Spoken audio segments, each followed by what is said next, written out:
Esta es una historia de amor, traición y redención que desafía toda lógica humana. Es la crónica de un hombre llamado para encarnar el corazón roto de Dios. Aquí comienza nuestra jornada. El mandato del silencio y el trueno. El sol de Samaria se ponía como una herida abierta sobre el horizonte de Israel. Oseas, un hombre de mirada profunda y manos acostumbradas al pergamino, observaba desde los muros de la ciudad cómo el humo de los altares paganos ascendía, mezclándose con el aire pesado del desierto. Israel estaba en su apogeo bajo el reinado de Jeroboam II, pero Oseas sentía un frío que no venía del viento. El pueblo reía, comerciaba y se postraba ante becerros de oro, olvidando el pacto del Sinaí. Pero el silencio de Oseas fue interrumpido no por un hombre, sino por una voz que hizo vibrar sus huesos.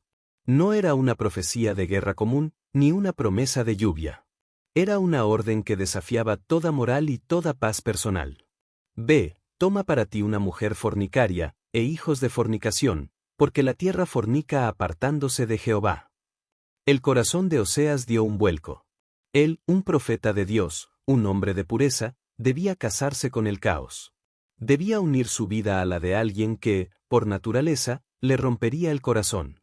No era un error, era una misión. Su matrimonio no sería solo un vínculo legal, sino un teatro vivo, una metáfora sangrante del amor de Dios por un pueblo que lo había abandonado por amantes de piedra y madera. Oseas bajó los escalones de piedra hacia el mercado, donde la música de flautas y el aroma a incienso barato llenaban el aire. Allí, entre las sombras de las tiendas de seda, sus ojos se encontraron con los de ella. Gomer. Ella no era una santa, y el brillo en sus ojos no era de devoción, sino de una inquietud salvaje. Ella era la encarnación de la belleza infiel de Israel. Oseas extendió su mano, sabiendo que al estrecharla de ella, estaba firmando su sentencia a una agonía pública. El contrato matrimonial se selló bajo la mirada atónita de los ancianos. Pero mientras Oseas llevaba a Gomer a su casa, una sombra se alargaba tras ellos. El amor comenzaba, pero el precio apenas empezaba a cobrarse. Gomer parece aceptar este nuevo hogar, pero el llamado de las luces de la ciudad y los antiguos amantes sigue susurrando en su oído. La felicidad doméstica es frágil, y los nombres de sus futuros hijos llevarán mensajes que nadie en Israel quiere escuchar. Los nombres de la sentencia. El primer año de matrimonio fue un espejismo de paz. Oseas amaba a Gomer con una intensidad que lo asustaba, buscaba en sus ojos un rastro de pertenencia. Cuando Gomer anunció su primer embarazo, el profeta sintió una chispa de esperanza. Tal vez el amor de un hijo la anclaría a su lado. Pero cuando el niño nació, la voz de Dios volvió a resonar, fría y cortante. No habría nombres de bendición. Ponle por nombre Jezreel, dijo el Señor. Jezreel. El nombre era un grito de guerra y sangre, un recordatorio del valle donde la dinastía de Jehú sería juzgada. Oseas sostuvo al pequeño, sabiendo que cada vez que lo llamara por su nombre, estaría profetizando la caída de los reyes de Israel. La alegría de la cuna se mezcló con el sabor amargo del juicio. Gomer miraba a su esposo con extrañeza, el hogar ya no era un refugio, sino un recordatorio constante de que algo terrible se avecinaba. El silencio de la compasión. No pasó mucho tiempo antes de que el segundo hijo llegara, una niña. Pero esta vez, el ambiente en la casa había cambiado. Gomer se ausentaba por las noches, regresando con el perfume de otros hombres en su ropa y regalos que Oseas no le había comprado. El profeta sufría en silencio, viendo cómo su esposa buscaba amantes que le prometieran pan, lana y aceite, olvidando que era Oseas, y Dios, quien proveía todo. Cuando la niña nació, Dios habló de nuevo. Ponle por nombre Lo-ruama, no compadecida, porque no me compadeceré más de la casa de Israel. Oseas miró a la pequeña sin nombre de gracia. El mensaje era devastador, la misericordia de Dios, que parecía infinita, estaba llegando a un límite. Gomer, sintiéndose juzgada por la sola presencia de su esposo santo, comenzó a planear su escape definitivo. El hogar era ahora una prisión de cristal. Tú no eres mío. La tragedia alcanzó su punto máximo con el tercer hijo. Para este momento, los rumores en la ciudad eran crueles. La gente señalaba a Oseas y se burlaba, ¿es realmente suyo ese niño? La duda carcomía el alma del profeta, pero su dolor era el dolor de Dios. Al nacer el niño, La sentencia final fue dictada. Ponle por nombre Lom, no es mi pueblo, porque vosotros no sois mi pueblo, ni yo seré vuestro Dios. Esa noche, el cielo sobre Samaria se volvió negro. El pacto se había roto. Dios, a través de la tragedia familiar de Oseas, estaba firmando el acta de divorcio con su pueblo. Gomer, incapaz de soportar la carga de vivir bajo el peso de la verdad, esperó a que Oseas se durmiera. Tomó sus pocas pertenencias, echando una última mirada a sus 3 hijos con nombres de maldición, huyó hacia la oscuridad de los templos de Baal. El desierto de la desolación. Oseas despertó y encontró el lado de la cama frío. La casa estaba en silencio, excepto por el llanto de los niños. Gomer se había ido tras sus amantes, buscando la libertad que el pecado promete y nunca entrega. El profeta salió a la calle, buscándola desesperadamente entre las tabernas y los santuarios paganos. La vio a lo lejos, rodeada de hombres, riendo con una alegría falsa y desesperada. El dolor de Oseas se convirtió en una furia santa, pero Dios lo detuvo. He aquí, yo la atraeré y la llevaré al desierto, y hablaré a su corazón. Dios no quería destruir a Gomer, ni a Israel, quería despojarla de sus falsos apoyos para que, en su desnudez y miseria, pudiera recordar quién la amó primero. Oseas comprendió entonces que su historia no terminaba con el abandono. El desierto no era un lugar de castigo, sino el escenario preparado para un nuevo romance. Pero antes de la restauración, Gomer tendría que caer hasta lo más profundo. Gomer ha descendido al abismo. Ha pasado de ser la esposa de un profeta a ser una mercancía en los mercados de esclavos, mientras Israel se desmorona bajo la sombra de Asiria. Esta es la etapa más oscura de la historia, donde el amor se pone a prueba en el mercado de la miseria y el juicio de Dios se cierne sobre las murallas de Samaria. El mercado de las sombras. Los años pasaron y la belleza de Gomer, aquella que una vez deslumbró en las plazas, se marchitó bajo el abuso de sus amantes. Los hombres que le prometieron oro y placer la desecharon cuando ya no le servía.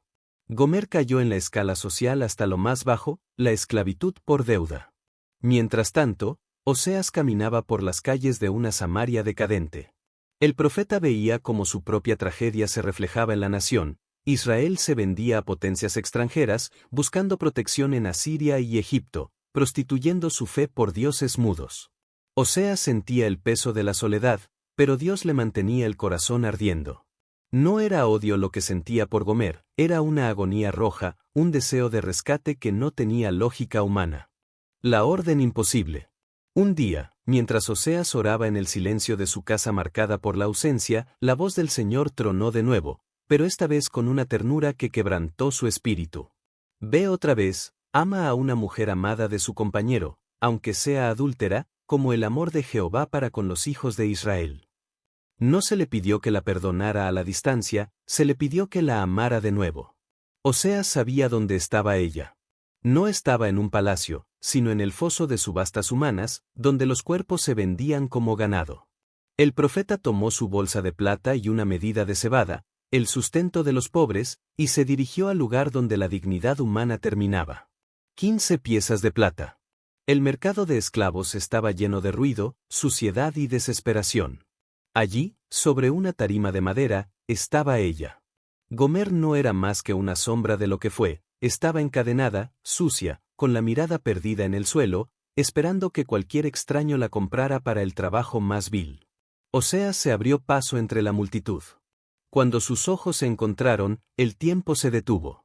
Gomer esperó una maldición, un escupitajo de desprecio del esposo al que había traicionado. Pero Oseas levantó la voz ante el subastador. Yo la compro. El precio fue humillante, 15 piezas de plata y un homer y medio de cebada. Era el precio de un esclavo herido, la mitad del valor de un hombre sano. Oseas pagó cada moneda, no para poseerla como una esclava, sino para comprar su libertad y devolverle el nombre de esposa. El pacto en el camino.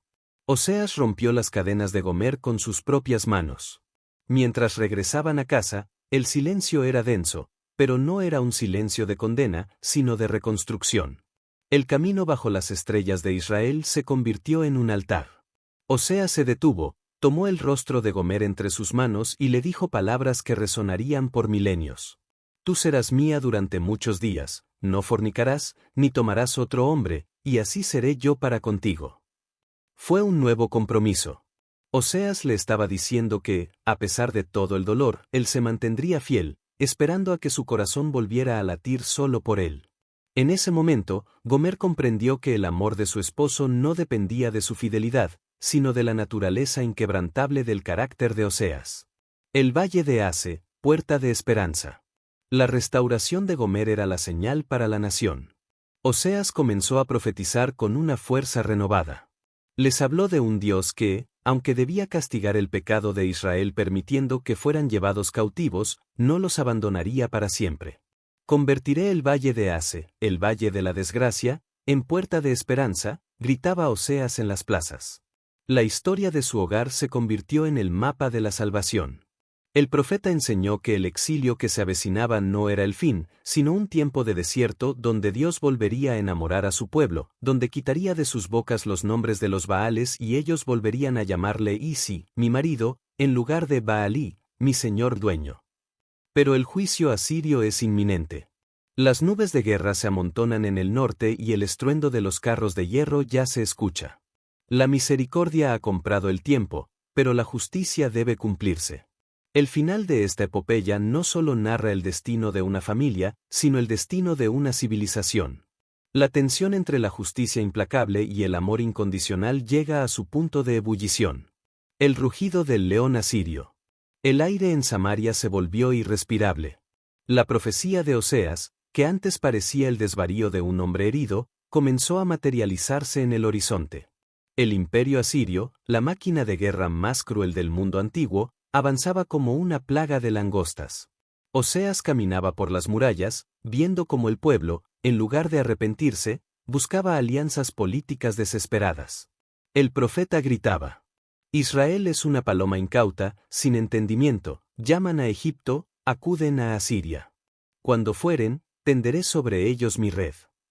El juicio no era un acto de odio, sino la consecuencia natural de haber sembrado vientos. Ahora les tocaba cegar torbellinos. Gomer, desde la ventana de su hogar restaurado, observaba el pánico de la ciudad, comprendiendo finalmente que la seguridad no estaba en las murallas, sino en la fidelidad al pacto que su esposo tanto había defendido. El corazón conmovido de Dios. En medio de la inminente destrucción, ocurre uno de los momentos más conmovedores de toda la Escritura. Oseas transmite un monólogo divino que revela el conflicto interno del Creador. Dios no es un juez frío, sino un padre cuyo corazón se desgarra al castigar a su hijo. ¿Cómo podré abandonarte, oh Efraín? ¿Te entregaré yo, Israel? Mi corazón se conmueve dentro de mí, se inflama toda mi compasión. A pesar de que el juicio era necesario para limpiar la idolatría, Dios revela que su amor es más fuerte que su ira. Oseas, al mirar a sus propios hijos, Jezreel, Lo-ruhama y Lom, entiende que el castigo tiene un propósito, no es para exterminar, sino para disciplinar y hacer que el hijo pródigo regrese a casa. El dolor del profeta y el dolor de Dios se funden en una sola lágrima. La caída de Samaria. El estruendo finalmente llegó. El sitio de Samaria duró 3 años de agonía. El hambre y la espada devoraron la gloria de Israel. Las puertas de la ciudad fueron derribadas y el pueblo fue llevado encadenado hacia el exilio, tal como Gomer fue una vez llevada al mercado de esclavos. Oseas vio cómo sus profecías se cumplían con una precisión aterradora. El templo de los becerros de oro fue destruido y la corona de Jeroboam rodó por el polvo. En medio del caos, Oseas mantuvo a su familia unida.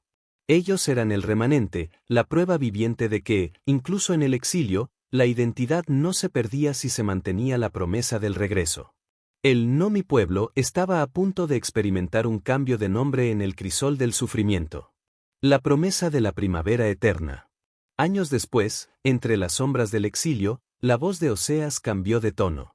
Ya no era el trueno del juicio, sino el susurro de la esperanza. Sus últimas palabras escritas son una invitación a la sanidad. Yo sanaré su rebelión, los amaré de pura gracia. Él florecerá como lirio, y extenderá sus raíces como el Líbano.